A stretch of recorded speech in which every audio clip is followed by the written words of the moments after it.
Merci d'être venu virtuellement ce matin. Avec Euh, plaisir. pour cette intervention matinale. Donc, ce matin, on reçoit Chloé des enfants, c'est ça? C'est ça. Ok. Et Thomas Girard. Et ils vont nous parler de l'entreprise Phil Mining. Et peut-être aussi, Chloé, je ne sais pas, de ton parcours perso un petit peu, je ne sais pas. Ouais, pas de souci, ouais. C'est toujours bien ça. Mm. Voilà, du coup, je vous laisse la parole. Alors, c'est parti. Très bien. Bonjour à tous. Déjà, c'est un petit peu particulier comme rencontre, mais bon, il vaut mieux ça que rien du tout. On s'invite un petit peu chez vous, finalement. C'est un petit peu rigolo comme format. Donc, on s'était dit qu'on allait découper un petit peu cette entrevue avec plusieurs points. Pour commencer, je vais me présenter. Je vais vous donner un petit peu mon parcours, qui est un parcours un peu atypique, parce qu'en soi, pour arriver où je suis arrivée, il n'y a pas forcément de schéma classique, j'ai envie de dire. Après, on vous parlera un petit peu plus de la présentation de tout ce qui est blockchain et crypto-monnaie. Je vais laisser un peu plus la main à Thomas là-dessus, pour qu'il puisse vous en parler.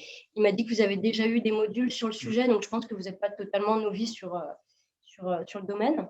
Je vous ferai une présentation brève de notre plateforme. Après, pas du tout dans un but commercial, on est loin de là. Hein. C'est juste pour vous proposer, pour vous montrer les différentes offres qu'on a développées au fur et à mesure du temps et par rapport surtout à la demande qui est de plus en plus grandissante en fait dans l'écosystème. Thomas vous fera un petit point marché du moment, les tendances et autres. C'est lui qui s'occupe notamment chez Phil Mining de tout ce qui est community management. C'est lui qui nous fait des petits points récurrents sur les réseaux sociaux, sur les actualités, les tendances, etc. Et puis, si ça vous dit, on termine sur un petit question-réponse. Du coup, alors, si vous voulez, au fur et à mesure de l'entretien, vous pouvez mettre vos questions sur le chat, on y répondra à la fin, ou si vous voulez, vous prendrez la parole à la fin. Vous utilisez le moyen qui vous est le plus confortable, j'ai envie de dire. Donc, voilà. Pour commencer, donc, je vais me présenter. Donc, moi, je suis Chloé des Enfants, je suis la CEO de la société Phil Mining. Mon profil, il est assez large. Qu'est-ce que je fais chez Phil Mining, pour être clair? Je m'occupe de tout ce qui est communication immédiate. Donc, moi, j'interagis avec les médias comme The Coin Tribune, le Journal du Coin, les chaînes YouTube, Le Point aussi, par exemple. Là, on vient juste de publier un article sur Le Point. On sera chez BFM Business à la fin du mois. Vous voyez, tous ces grands médias, en fait, je prends le temps, parce que ça prend énormément de temps, en fait, d'interagir avec eux, de préparer les contenus, etc. Il y a un autre point de communication que là, je délègue plus à Thomas, c'est tout ce qui est réseaux sociaux. Il est là aussi pour modérer un petit peu tout ce qui est commentaires sur les réseaux sociaux et autres. Et sinon, je m'occupe beaucoup, alors ça surprend beaucoup les gens, mais je passe beaucoup de temps sur le support client. Donc, il faut savoir que j'y suis de 9h à 17h, du lundi au vendredi. Je prends toutes les demandes clients. Je ne mets pas de profil plus en avant qu'un autre. Tout client, pour nous, nécessite du temps, surtout en plein bull run. Et depuis peu, Thomas prend la tranche horaire 15-17h, qui n'est pas négligeable, je vous avouerai, parce que du 9h-17h, du lundi au vendredi, il faut vraiment avoir les reins solides, parce que des fois, c'est un peu compliqué à gérer. Il faut vraiment avoir du self-control. Voilà. Donc, je m'occupe du support client. Ça étonne beaucoup les gens. Souvent, les gens ils s'imaginent qu'il y a juste mon pseudo et que derrière, c'est un opérateur. Non, pas du tout. Je suis vraiment derrière tout le temps. Je fais un petit peu du commerce de proximité, en fait, avec derrière mon écran. Typiquement, c'est ça. Voilà, je rends l'usage le plus humain possible, en fait, même si la personne est derrière un écran et qu'elle a un souci sur la plateforme. Je prends vraiment le truc à cœur et puis jusqu'à ce que ça soit résolu. Donc, voilà. Ça, c'est pour ce que je fais chez Phil Mining. Après, voilà, en tant que chef d'entreprise, je m'occupe de tout ce qui est RH et puis de gérer l'ensemble, en fait, que tout se boutique bien. On a tous des profils différents dans la boîte et on a tous besoin, à un moment donné, de bosser ensemble, en fait. Donc, c'est vrai que, par exemple, Thomas, des fois, il va devoir aller voir les devs pour leur dire, voilà, il y a un truc qui est peut-être pas très bien expliqué. Est-ce que tu peux revoir ça? Il a besoin de bosser avec les personnes qui s'occupent des visuels. On a toujours besoin, en fait, on bosse toujours en symbiose, en fait, avec tous les profils de la boîte. Donc ça, c'est assez cool. Et moi, en fait, je suis un peu le chef d'orchestre. Je suis là un peu pour manager tout le monde et voir que tout le monde ait de quoi faire et que tout le monde aille dans la bonne direction. Donc voilà, en gros, un peu mon rôle. Après, on ne devient pas chef d'entreprise dans la crypto. Il n'y a pas un chemin classique, j'ai envie de dire. Il n'y a pas une école. Pour y arriver, moi, j'ai un parcours qui est assez atypique dans le sens où J'ai un bac pro. Alors, ça va peut-être rien vous dire parce qu'on n'est pas du tout de la même génération. Pour tout vous dire, je vais avoir 40 ans à la fin du mois. J'ai un bac pro STT, donc en action communication commerciale de base. On m'a dit que je ne pourrais jamais aller à l'université parce que c'était pas le profil adapté, etc. Donc, du coup, j'ai décidé d'y aller quand même. Forcément, quand on dit de y aller, j'y vais. Et là, donc, du coup, je suis rentrée dans une filière qui s'appelle STP, qui s'appelle USETIC, excusez-moi. Donc, c'est l'usage socio-éducatif des technologies de l'information et de la communication. Donc, ça rejoint un petit peu finalement ce que vous faites maintenant, peut-être un peu moins poussé, mais je vous assure que à ce moment-là, c'était pas simple. Trouver un stage, c'était très compliqué. Donc, à ce moment-là, j'avais commencé par créer une asso justement pour pouvoir promouvoir ma filière parce que je n'arrivais pas à trouver de stage. Ça, c'était ma première, mon premier pied finalement dans l'entrepreneuriat, je me dis, parce que c'était le premier bébé que j'ai créé un peu. Là, c'était cette association que j'avais montée pour promouvoir ma filière. Voilà, donc je suis allée au bout de cette filière. Après, j'ai fait un master en technologie éducative de formation, toujours dans l'envie d'apprendre à apprendre aux autres. Donc finalement, il y a un côté pédagogique, mais il y a un côté aussi qui est très tech. Donc du coup, voilà comment je suis arrivée là. Je suis issue d'une famille qui est beaucoup dans l'entrepreneuriat, donc je n'ai finalement que ce modèle en fait. Donc je ne connais pas trop d'autres modèles de vie. C'est le modèle qui me correspond le mieux. J'aime être mon propre patron, j'ai toujours plein d'idées, donc en fait je pense que voilà, c'est quand vous sentez que c'est en vous, franchement il faut y aller, il faut foncer. Tout le monde ne peut pas être chef d'entreprise, il y a des gens qui sont très bien dans un modèle classique de salariat, il en faut parce que sinon on n'aurait personne à engager. Mais ce qui est sûr, c'est que si vous avez une passion, quelque chose au fond de vous, il faut y aller à fond, quoi. Excuse-moi, Chloé, Oui. je ne suis pas sûr d'avoir bien noté ça ou pas. Tu es fondatrice de l'entreprise ou pas? Tout à fait, oui. Ah, tu es CEO, mais tu l'as aussi fondée. D'accord. Ok, désolé, merci. Non, pas de souci. Alors oui, pour revenir à ça, comment elle a été créée, cette société? Déjà, c'est un fort attrait, une grosse curiosité pour tout ce qui est blockchain et crypto-monnaie. Au début, j'ai mis la main dedans juste avec l'achat de rigs. Alors, même pas un rig tout fait, hein, un rig finalement qu'on compose soi-même parce que c'est plus cool de le faire comme ça. C'est plus curieux en tout cas. Donc, du coup, voilà, avec mon conjoint qui est avec mon associé, du coup, on a commencé à se constituer, mine de rien, un petit parc informatique qui prenait de plus en plus de place. Donc, voilà, de nouvelles machines, de nouvelles cartes graphiques. Ça prend de plus en plus de place, ça fait de plus en plus de bruit, ça fait de plus en plus de chaleur et ça prend de plus en plus de kilowattheures sur le compteur. Donc, du coup, il y a un moment donné où on a fait un constat et on s'est dit, il faudrait qu'on les place quelque part. Donc, on s'est dit, on va louer un local, typiquement pour les exposer. Donc, voilà, c'est parti de là. Et après, on s'est dit, on sait le faire pour nous. Pourquoi pas proposer l'offre, en fait, finalement, d'hosting pour des personnes qui auraient déjà des bécanes. Donc, du coup, on a proposé l'offre d'hosting. Et après, voilà, de fil en aiguille, Filming est arrivé. C'était devenu une évidence. Il y avait une forte demande.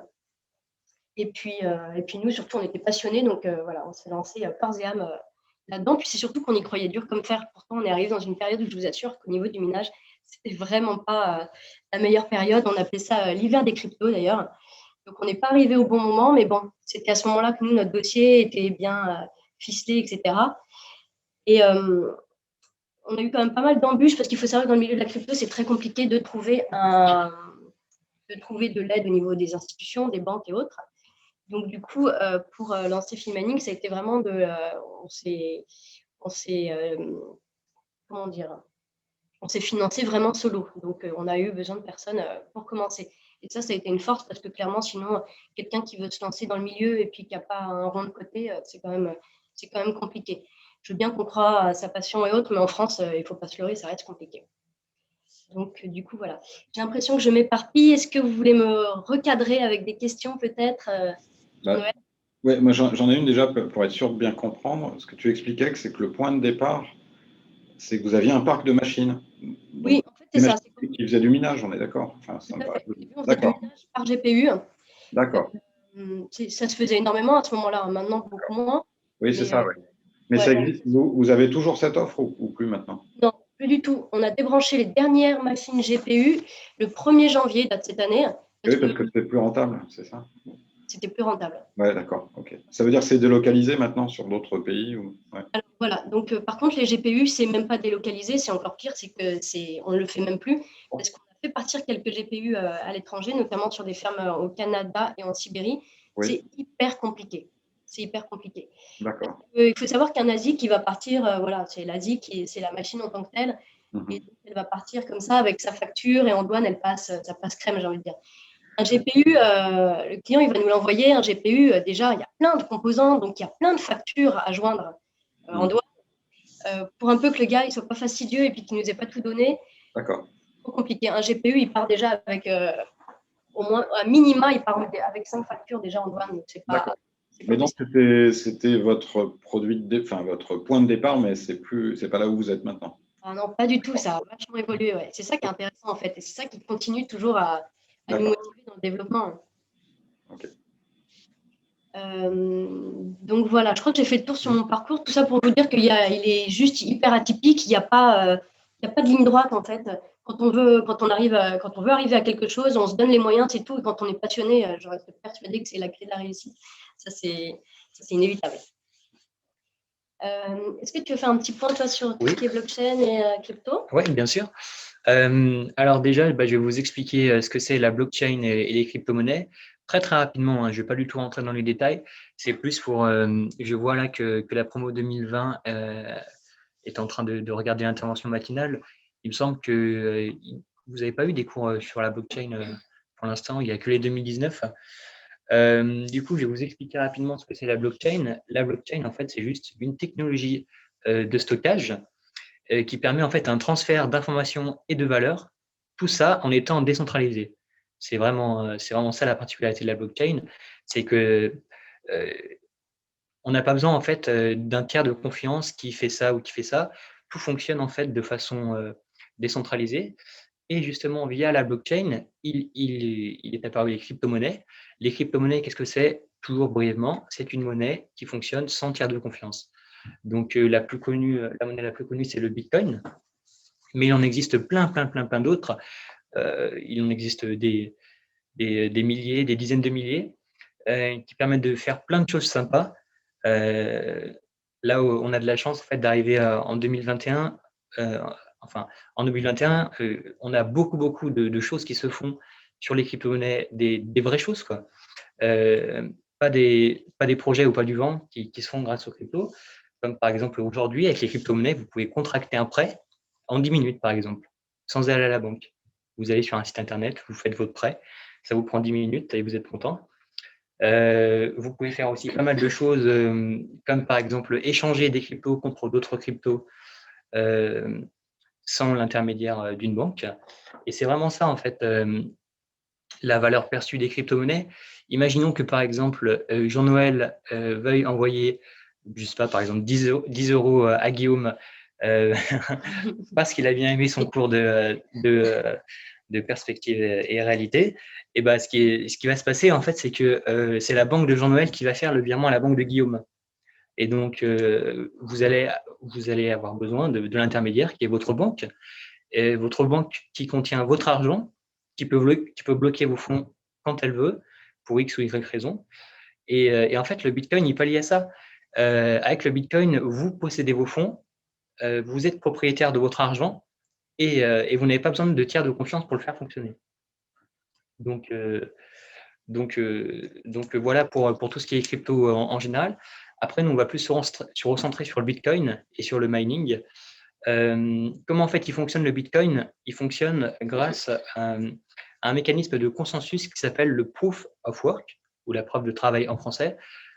Toujours en bref, comment ça fonctionne? Le réseau, en fait, il fait appel à des mineurs. Les mineurs, en fait, qu'est-ce que c'est? C'est des gens qui effectuent des calculs informatiques avec du matériel pour valider les transactions sur la blockchain. Comme il y a beaucoup de mineurs dans le monde, les mineurs valident alors pour les transactions, ce qui fait que le Bitcoin est totalement décentralisé du coup. Et sauf que ces mineurs, quand ils effectuent leurs calculs informatiques, ils doivent acheter des machines qui font ces calculs informatiques. Ces machines, elles coûtent cher. Ces machines, elles consomment un petit peu. Ces machines, il faut qu'elles soient stockées correctement et il faut qu'elles soient connectées à Internet. pour faire fonctionner le logiciel qui permet de valider les transactions. Et donc, pour pallier à ça, le réseau Bitcoin récompense les mineurs lors de la création d'un nouveau bloc. Donc, les mineurs qui effectuent ces calculs gagnent des Bitcoins en échange de sécuriser le réseau. Et justement, chez Field Mining, on vend justement des machines qui permettent de faire ça. Mais je vais laisser la parole à Chloé qui va vous expliquer les différentes offres de Field Mining. Pour notamment Bitcoin, il y a vraiment deux écoles, deux profils, en tout cas chez nous. Il y a la partie mining où vraiment il y a la personne qui va acheter un ASIC chez nous, qui va nous demander de le faire héberger dans les conditions les plus optimales possibles, à savoir sur notre site d'exploitation. On travaille donc avec le Canada, comme j'ai dit tout à l'heure, la Sibérie, le Kazakhstan, et très prochainement, donc là je vous le dis en exclu, on va sortir notre offre sur l'Islande. Voilà.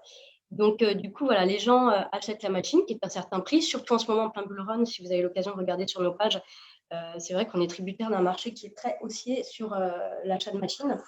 Mais les rentabilités restent au rendez-vous, donc finalement, les gens achètent. Tout ça pour dire que voilà, il y a deux profils. Il y a ces personnes qui veulent contribuer au réseau blockchain, qui veulent contribuer à la création de Bitcoin, qui créent leur Bitcoin, qui créent leur récompense finalement. Et il y a un autre style de profil, c'est des gens qui vont acheter des services chez nous qui vont être autres, comme sur des serveurs virtuels, et qui vont créer du Bitcoin de la sorte. On a notamment des packs d'investissement où dedans, il y a plein de projets crypto-monnaies qui travaillent en même temps. Et puis, les rewards sont ressortis à la fin en Bitcoin. Donc, vous voyez, c'est vraiment deux profils qui sont totalement différents. Il y en a qui achètent du Bitcoin, il y en a qui créent du Bitcoin, et il y en a qui gagnent du Bitcoin générés par des serveurs virtuels tels que du Masternode si vous les convertissez, du stacking également, ou via nos packs d'investissement. Donc, il y a deux écoles. Moi, j'ai un attrait vraiment plus prononcé vers le mining, donc vers les machines. C'est vrai que c'est quelque chose qui me plaît beaucoup plus. Après, c'est propre à chacun. Et donc, voilà, il y a toujours des machines qui sont de plus en plus performantes. En fait, on investit en achat de machines. Tout à fait, on peut investir dans les différents pays que tu évoquais là, c'est ça? Tout à fait. Ouais. Mais est-ce que je peux acheter qu'une partie de machine? Alors non, par contre, ça va être différent. C'est ce qu'on va appeler du cloud mining. C'est une offre qu'on n'a plus en ce moment parce qu'il y a un tel engouement à chaque fois qu'on en sort qu'on n'en a plus du tout. Le cloud mining, notamment, c'est notre parc machine de chez Field Mining qu'on met à disposition des clients sous forme d'abonnement. Et là, effectivement, les gens achètent, alors pas une partie de machine, mais un petit peu de puissance de calcul de chaque machine. Mais si moi, je suis séduit par ce que vous me présentez, je dis tiens, je vais investir, j'achète une machine chez vous. Qu'est-ce que ça me... Enfin, quel est le bénéfice que je peux en espérer? Alors, ça dépend déjà de la machine. Ça va dépendre du site d'exploitation que vous aurez choisi sur notre site.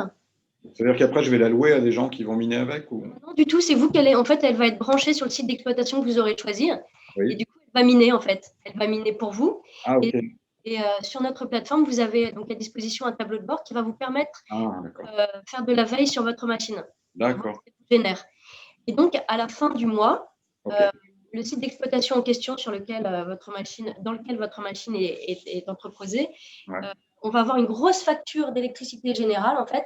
Et nous, on va la dispatcher, en fait, par rapport à tous les clients qui ont une machine en interne là-bas. Donc, on va déduire en fait de vos frais, de vos récompenses, ces frais qui vont être et elles sont indispensables. Donc, on va les déduire et après, du coup, vous aurez votre récompense Bitcoin sur votre balance Bitcoin. Mais la machine, elle ne suffit pas. Il faut qu'il y ait les algos qui tournent dessus aussi, les logiciels. Ah oui, mais une fois qu'elle est branchée sur place, en fait, les équipes sur place raccordent les machines justement à notre pool de minage pour pouvoir... Ok, donc pour moi, ça c'est transparent, je n'ai pas besoin de mettre les mains dans le cambouis du logiciel. Non, pas du tout. Vous avez juste en fait à acheter la machine, finalement, choisir le site d'exploitation, prendre pas une extension de garantie si vous le souhaitez, et suivre sur la plateforme votre machine, ses performances. D'accord, merci. Donc, je pense qu'on peut enchaîner sur le marché, peut-être. Oui, alors du coup, est-ce que tu crois que j'ai fait le tour là-dessus? Eh ben, tu as parlé du mining, de l'hosting, du staking aussi. Ouais. Le plus important à retenir, en fait, c'est que l'avantage, entre guillemets, d'investir chez Field Mining, c'est que vous pouvez miner en fait du Bitcoin tout seul, mais il vous faut votre machine, il vous faut l'endroit pour stocker votre machine, il vous faut des tarifs préférentiels parce que aujourd'hui, en fait, miner en France, à part travailler chez EDF, ça devient très, très, très compliqué et pas très, très rentable. Et donc, en investissant chez FieldMining, votre machine est directement envoyée dans l'un de nos sites d'exploitation, là où les conditions sont réunies pour des performances optimales et là où surtout l'électricité est moins chère. Et donc, en fait, les clients, ce qu'ils font, c'est qu'ils achètent leur machine est envoyée et quand elle est directement branchée, bah, ils voient leur récompense directement tomber dans leur tableau de bord et c'est super simple en fait pour quelqu'un qui veut s'initier au minage. Il n'a pas besoin de s'embêter avec toutes les contraintes techniques, avec tout ce qui est changement de matériel. C'est vraiment là, je pense, où est notre valeur perçue. J'ai une petite question qui me vient là. Pour moi, si je suis investisseur, je vais me poser la question de à quel moment ça devient rentable et à quel moment je gagne un peu d'argent. Il faut compter quoi comme on va parler d'amortissement en fait. Oui, c'est ça, c'est le retour sur investissement. Sous chaque fiche produit machine, vous avez le retour sur investissement sur 1 an. Donc, ça va être le retour sur investissement. À ça, il faudra déduire juste les frais, comme je vous disais tout à l'heure, les frais électriques en fait. D'accord. Et donc, en fonction du cours du Bitcoin, en fait, je peux gagner plus ou moins. Tout à fait. Le retour sur investissement, il est en Bitcoin. Voilà, tout à fait. Il est toujours perçu en Bitcoin. Alors après, c'est vrai que du coup, les récompenses, elles sont un petit peu moindres quand il y a beaucoup de machines qui sont branchées en même temps, forcément, parce que l'état du réseau n'est pas le même. Plus il y a de mineurs et plus la récompense, elle est redivisée, ce qui est tout à fait normal. Il y a toujours une explication finalement. Okay. Mais les clients qui ont envoyé des machines ces derniers mois, ils ont de très belles rentabilités sur leur machine. Ils remboursent très vite leur machine. D'accord. Oui. Tout à fait. Là, vous voyez, à ce jour, on ne prend plus que des machines qui sont achetées sur notre site. Avant, on prenait des machines que les gens avaient déjà chez eux ou qu'ils avaient achetées sur d'autres plateformes. On s'occupait de ce type d'hébergement. Là, à ce jour, au niveau logistique, on ne peut plus se permettre parce qu'il y a trop de demandes, clairement. OK. Donc, voilà. Et puis, il y a des machines qui sont plus éligibles. Typiquement, tout ce qui est S9, S17, S17+, c'est des machines qui sont plus assez rentables. Du coup, on préfère laisser de la place à tout ce qui est S19+, T19, S19. Voilà. Okay. On est obligé de faire des sélections, quoi, malheureusement. D'accord. Voilà. Donc, on a fait le tour là, sur le mining, comme je disais tout à l'heure, sur le stacking, le masternode. Notre dernière offre en date, c'était les packs. Les packs, c'est vraiment… déjà, les packs, ça a été créé pour répondre à une demande forte de nos clients. C'est plein de jetons, en fait, des jetons sur lesquels on croit vraiment qu'on a vraiment de belles performances chez nous, qu'on a tous assemblés pour créer des packs. On a 3 packs qui sont totalement différents. Il y a le Serenity qui est un peu en bon père de famille. On va avoir ensuite le Discovery, un peu plus risqué, mais pas tant que ça. Et puis, on a le dernier qui est un peu plus dynamique, le Challenger, là où ce sont des projets qui sont un peu plus, comment on pourrait dire ça, Thomas ? Volatile, peut-être. Oui, un peu plus volatile, ouais. Et donc, ça, l'avantage, c'est que les gens, ils rentrent en euros dedans. Le pack, il va fonctionner avec tous les jetons qui sont issus de ce pack. Et à la fin, les rewards seront reversés en Bitcoin en intégralité. Donc, la personne, elle n'a pas à s'embêter avec des conversions de plein de jetons différents. Elle n'a pas besoin de faire forcément de la veille, parce qu'il y a des gens qui n'ont pas envie de faire de la veille tout simplement sur les jetons aussi. Et du coup, les gens ressortent en Bitcoin. Voilà, ça, c'est une offre qui plaît énormément. Depuis peu, on a rajouté aussi, c'est très très récent, on a rajouté l'achat de crypto en direct sur la plateforme du Bitcoin et de l'Ether. Est-ce que je peux convertir à tout moment et récupérer des gains éventuels ou est-ce qu'il y a un délai minimum à respecter? C'est quand vous voulez. D'accord. Ouais. C'est-à-dire que je peux mettre de l'argent à une heure donnée et puis l'heure suivante convertir en euros et récupérer l'argent. C'est ça. Il y a des gens sur la plateforme qui passent leur temps à faire des conversions dans tous les chemins possibles et inimaginables. C'est l'outil est vraiment… D'accord. Ah ouais. Donc oui, il n'y a pas de souci. On a plein de profils d'investisseurs qui sont totalement différents. Les gens, on se rend bien compte qu'ils n'ont pas du tout les mêmes habitudes, les mêmes façons de faire, les mêmes raisonnements. Des fois, quand on veut un petit peu les aider ou les diriger, il est difficile des fois de comprendre un petit peu C'est vrai, hein, les stratégies d'investissement des gens, des fois, c'est pas simple à comprendre. Hein. Non, et Et justement, j'en profite pour rebondir dessus. C'est pour ça que les packs sont là. C'est pour essayer de trouver la stratégie qui convient au type de client. On a des clients qui veulent juste sécuriser leur, euh, leur, Leur euh, crypto. leur crypto, ouais, leur épargne. Ils voient que leur livret A leur apporte 0,75% à l'année. Ils se dirigent vers des placements un peu plus lucratifs. Et donc, ils trouvent les packs et ils prennent le pack selon ce qu'ils veulent. Et, et c'est vraiment bien les packs pour ça, quoi. C'est que on s'est rendu compte qu'il y avait beaucoup de projets crypto dans l'univers, ça va très très très vite. Et ben avec les packs, les gens ils n'ont pas besoin de faire de la veille sur 5-6 projets. Nous on les regroupe directement dans des offres et on dit bah regardez ça c'est des projets qui tiennent plutôt la route. Si vous pouvez investir là-dedans si vous souhaitez avoir un rendement de X%, etc., etc. En fait, on n'a pas le droit dans notre milieu de faire du conseil sur investissement. On n'est pas là pour ça, c'est pas notre cœur de métier. Nous, on est là pour mettre en place et développer des solutions qui soient le plus simple possible pour l'accès aux crypto-monnaies. Donc en fait, c'est délicat parce qu'on a eu beaucoup de cas sur le chat, notamment des gens qui nous disaient qu'ils s'y connaissaient rien et qui voulaient absolument qu'on les oriente vers tel ou tel projet.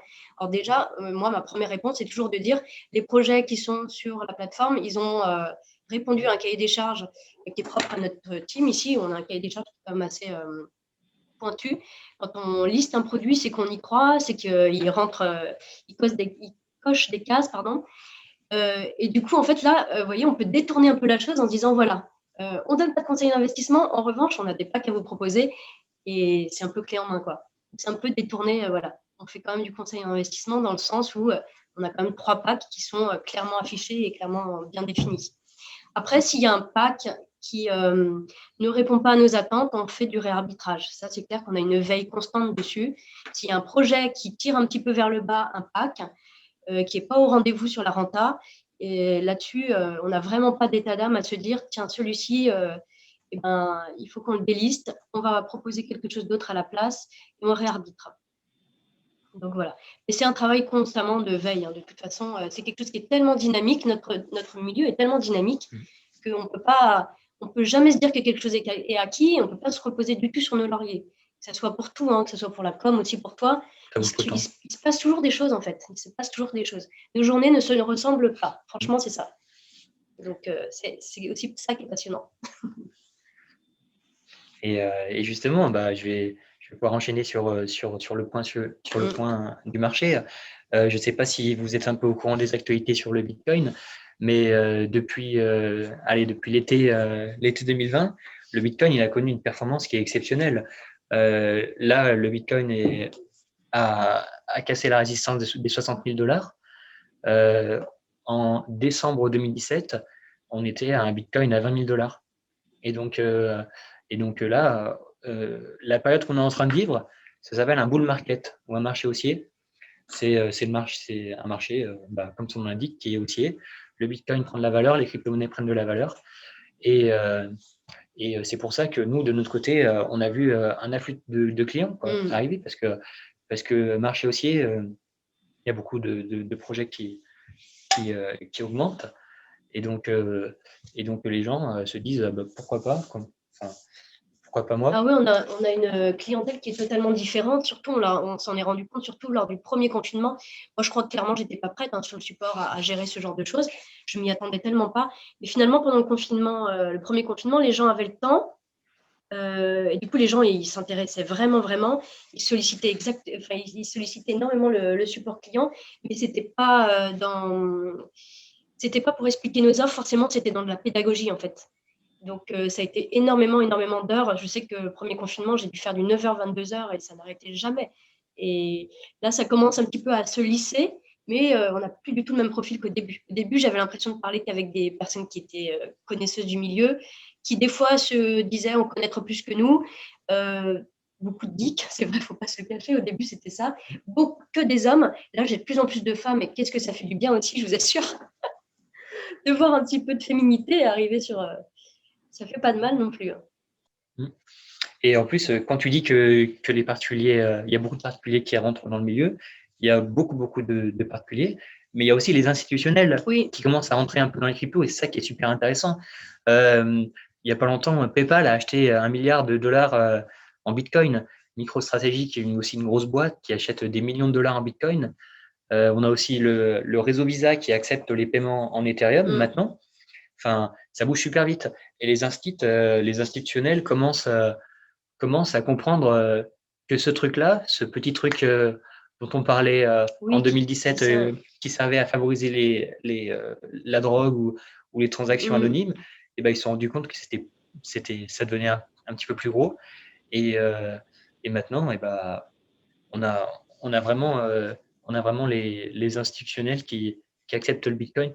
Je ne sais pas si vous avez entendu parler aussi, mais Tesla maintenant accepte le Bitcoin en tant que moyen de paiement. Et Tesla s'est engagé à recevoir les Bitcoins et à ne pas les convertir en monnaie fiat, c'est-à-dire en euros ou en dollars. Tesla va garder ses Bitcoins. Et tout ça montre que… Cette évolution du marché, justement, j'avais une question, sauf si c'est trop indiscret. Et comment évolue le chiffre d'affaires de Phil Mining là, depuis Il a été… c'est pareil, ça a été une grande surprise. Je ne vais pas donner de chiffres, c'était une très très grande surprise. On ne s'y attendait pas du tout, franchement. Mais peut-être pas de chiffres absolus, mais de tendance de… On est passé, j'ai envie de dire, de quasi rien au néant à là, on doit être à 3 millions. Donc, ouais. Ok. On est passé, de toute façon, moi, je ne le vois pas trop comme ça non plus. Je le vois plus au niveau humain. On est passé de 2. Donc, au début, j'étais juste avec mon mari pour le projet. Ensuite, on s'est associé avec 2 autres personnes. On est 12 maintenant. D'accord. Et franchement, il n'y a pas de profil qui sert à rien. Sur quelle période de temps, pardon En 2 ans. D'accord. Ah oui, d'accord. Ouais, en 2 ans, ça va très vite. Et ouais, comme je disais, franchement, je fais super attention j'ai déjà été chef d'entreprise dans un autre domaine. Je sais combien en France recruter coûte aussi, donc je fais toujours quand même hyper attention. Ici, là, toute personne qui rentre chez nous a un profil bien défini et une mission bien. Tout le monde est indispensable, quoi. Voilà, il n'y a pas de doublon ni rien. Tout le monde est utile. J'ai encore une question, puis après, j'en pose plus pour laisser la place aux autres. Oui. Le Bitcoin, les cryptos, en général, tout ça, c'est effectivement intéressant, en pleine évolution. Il y a de l'innovation, puis il y a des choses qui se passent aussi très concrètes, comme ce que vous présentez. Mais on parle beaucoup aussi, et puis ça, c'est aussi à la crise sanitaire, on parle beaucoup aussi des problèmes écologiques qui sont liés par la consommation d'énergie ou enfin bon, des considérations écologiques. Est-ce que vous n'avez pas une idée ou un projet d'avoir une sorte de label bio pour proposer des produits qui seraient plus écolos que d'autres?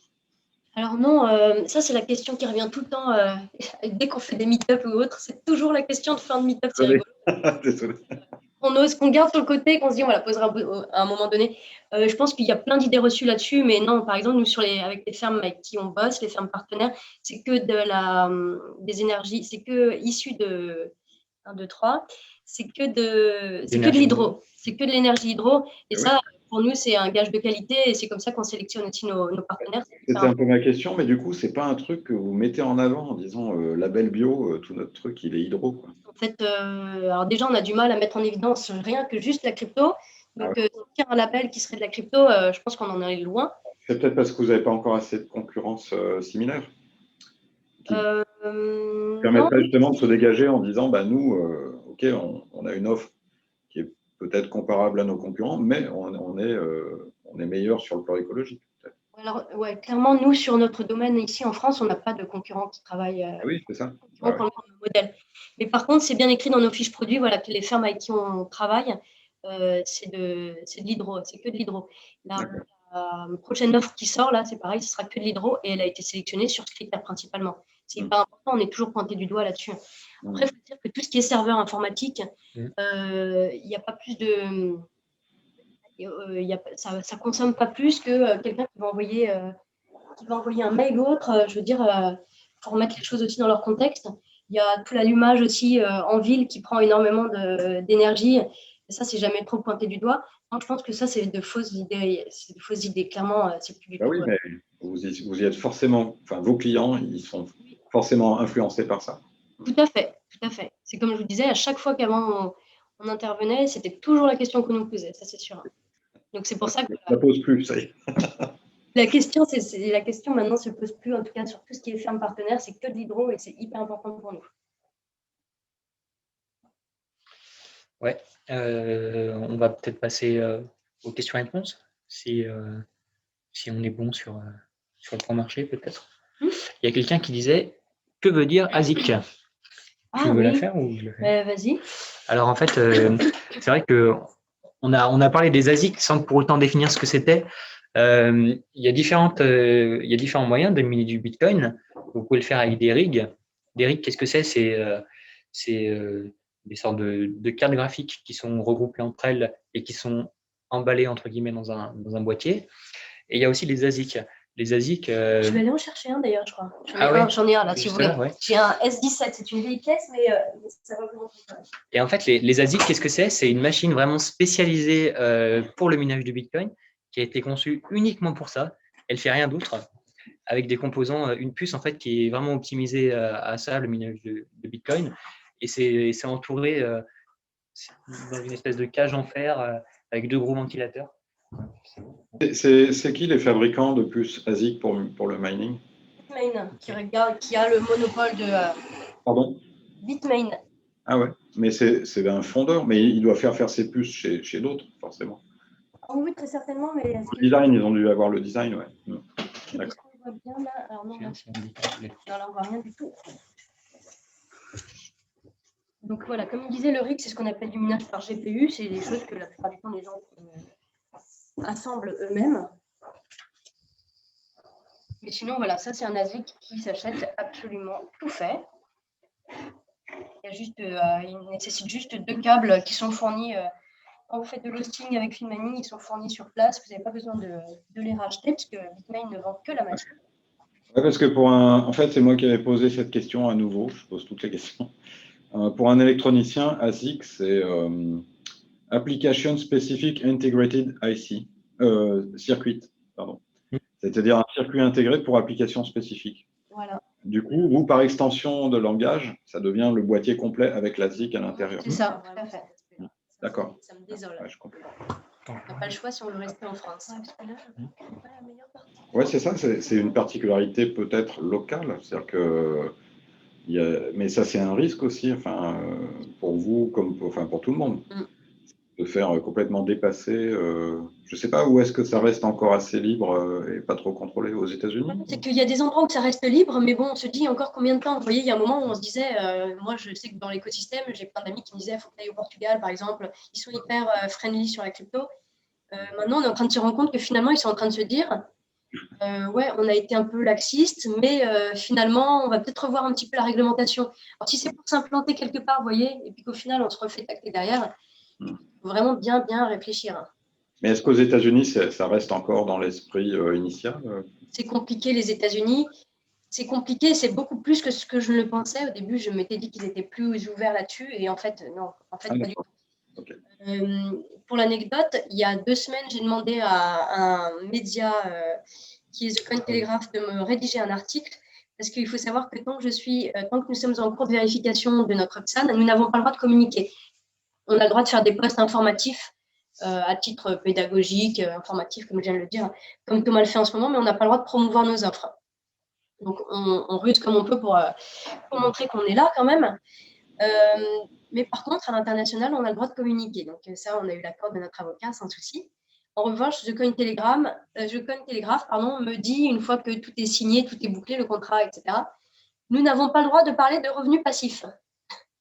Alors, je dis, excusez-moi, c'est quand même le cœur de notre métier. En fait, on vend des solutions pour du revenu passif, quoi. Donc, on me dit, vous avez le droit de parler de toute la technologie, mais pas de revenus passifs. Donc, ils prennent pas de risque du tout dessus. Hein. C'est pareil, ils m'ont bien demandé si on était en cours d'enregistrement, ils prennent pas de risque du tout. Hein. Donc, non, je pense qu'ils sont assez frileux là-bas, peut-être même plus qu'en France, hein, finalement. Ouais. Je crois qu'on a 2 questions encore. Quelle est la garantie de la rentabilité en cas d'achat d'un ASIC chez FilmMining? Alors, donc ça va dépendre de la machine en fait que vous allez choisir. Donc ça, tout simplement, vous avez sur notre page, vous avez Tu peux peut-être Oui, bien sûr. montrer, Ouais. Thomas. Vous avez les différentes machines qui sont proposées et en dessous, vous avez la rentabilité annuelle. Alors, j'y viens.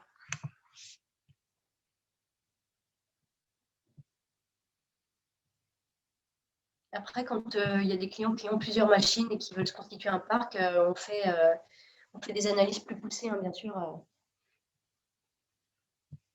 Alors, du coup, voilà. Donc, par exemple, si on part sur ce modèle-là, vous avez la puissance de la machine. Je vais remettre une machine. Tac, et vous avez le revenu estimé là sur 12 mois qui est juste là.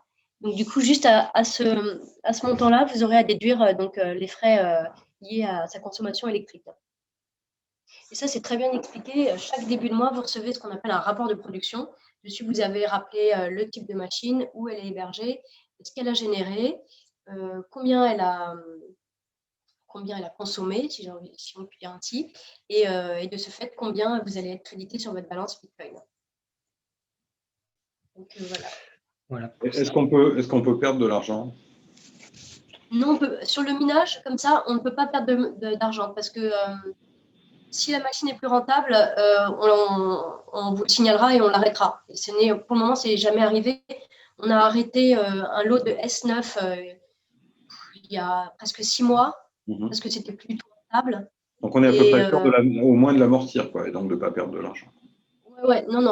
Non, du tout. Il faut se dire que de toute façon, on ne branchera jamais une machine qui n'est pas rentable parce que nous, c'est pareil, on a besoin aussi de se financer là-dessus sur le hosting. Si un hosting n'est pas bon, il n'y a pas d'utilité que la machine elle prenne la place d'une autre. D'accord. Donc, et on a une dernière question.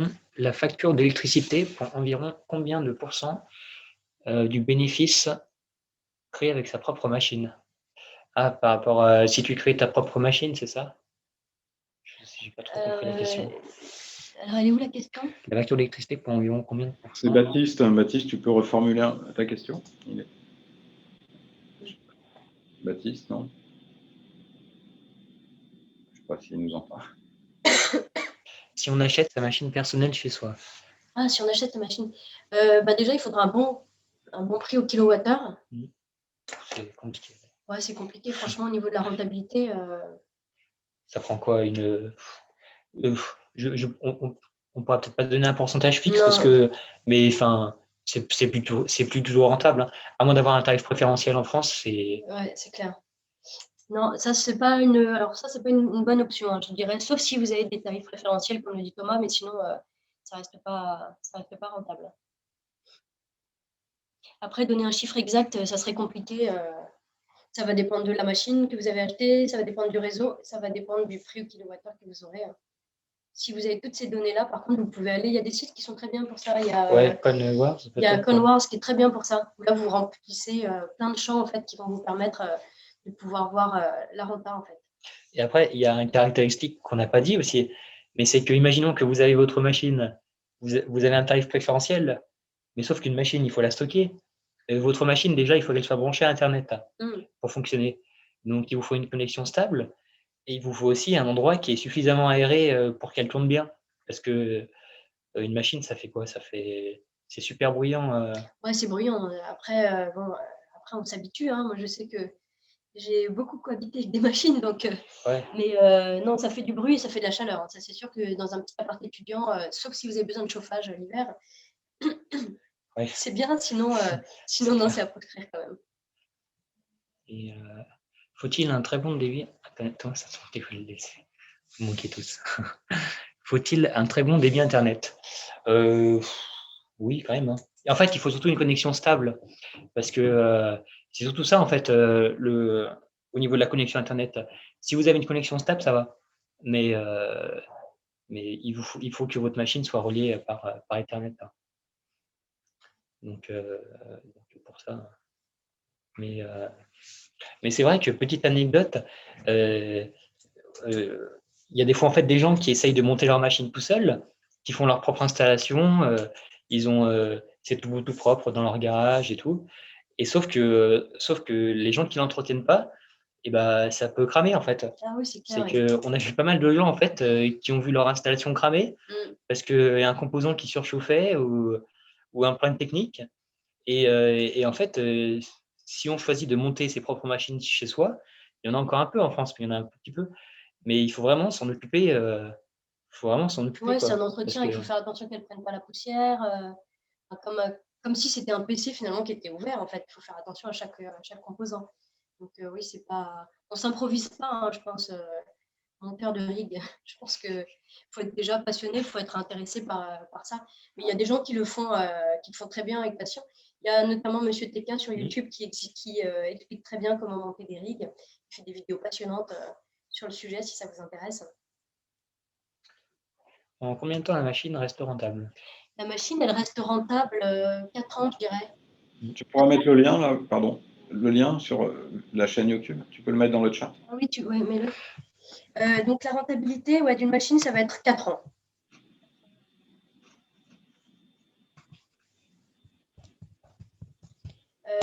Sinon, il y avait quoi d'autre comme question? Est-ce que l'école te manque, Thomas?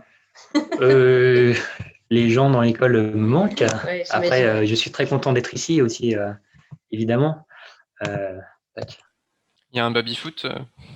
Ah non, pas encore de baby. Non. Non. Bientôt peut-être. Ouais. C'est vrai que le baby-foot, ça manquait. Ah ouais. On n'a pas été là le jour J de la livraison, il est reparti, mais hier, on viendra. Ouais. Le baby-foot, ça me fait penser à la marque employeur, au recrutement, tout ça. C'est difficile de trouver des gens pour bosser chez vous? Ah oui, c'est pas simple. Oui, c'est pas simple. Ouais. Il faut savoir que toutes les personnes qui sont ici, en fait, que j'ai recrutées, il y a toujours une petite histoire, une petite anecdote. Il n'y a rien de simple, genre annonce à NPE. Enfin, il y a toujours une petite anecdote avec la crypto. Thomas, il faut savoir qu'avant qu'il voit l'annonce, j'ai déjà bossé avec Thomas au tout début de Film Mining. Il m'avait contacté pour lancer un concours via sa communauté Facebook. Notre concours n'avait pas très bien fonctionné, il faut dire ce qu'il y a. Non. C'était un échec total. C'était un échec total, ouais, on est d'accord. Mais on avait déjà bien matché, etc. Le feeling était déjà bien passé. Et puis du coup, après, quand il a eu son stage à faire, ça s'est bien passé. Et après, si je peux vous donner un conseil, c'est quand vous êtes en stage, quelque part, essayez de vous rendre indispensable, en fait. Moi, c'est un truc que j'ai toujours essayé de faire quand j'étais en stage.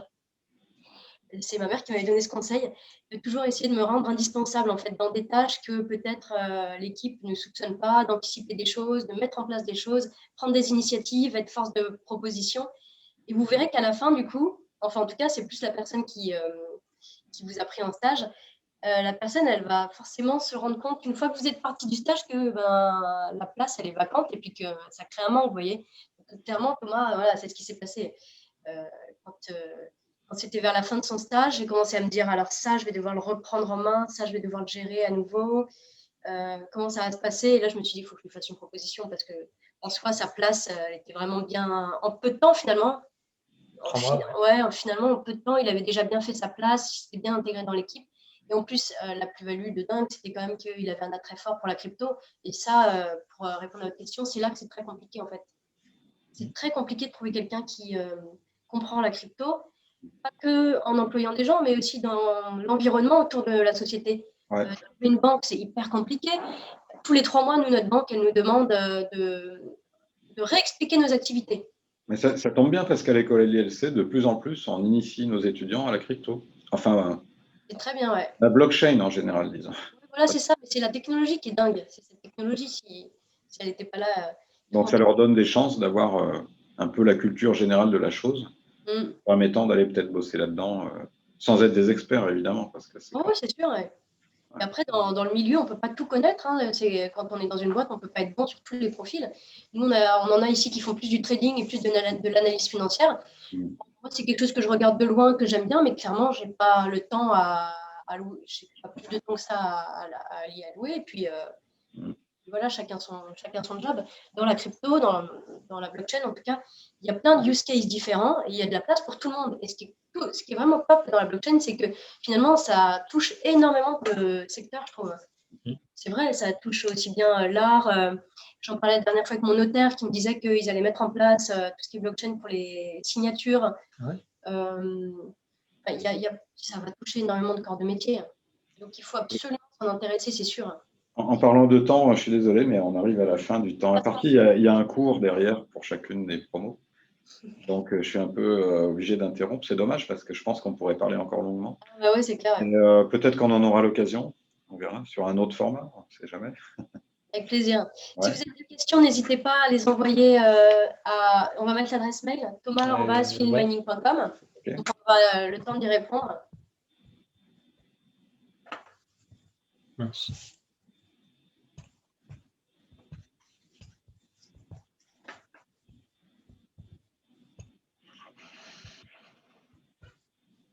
En tout cas, merci à tous de nous avoir écoutés. J'espère que c'était pas trop brouillon. C'est vrai que moi, je me suis pas trop fait de plan parce que j'avais envie que ça soit hyper spontané.